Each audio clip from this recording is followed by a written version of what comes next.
In this homework, I asked you to pass over the code here and try to make a tracing. Tracing means to go line by line and try to guess the output of it. So let's go back to this code here and see what's happening. We have print, then practice.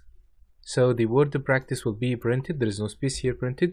The word practice will be printed, and then the comma here will force a space.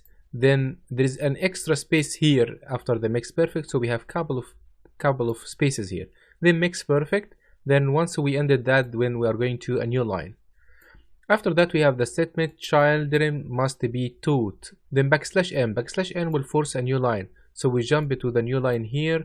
Then we have a few spaces, how to think, then another \n, so we go to a new line, and then we have a few spaces, not \n, so we jump to a new line.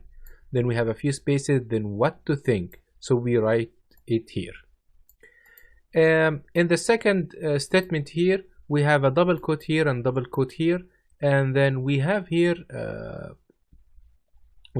slash double quote slash double quote. This is going to print just two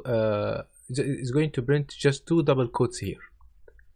In the third one, it seems we have an equation, so it's a bit cheating, but they are within single quotes, so it's just, practically speaking, just a string. So all of it will be printed as here without any any computation.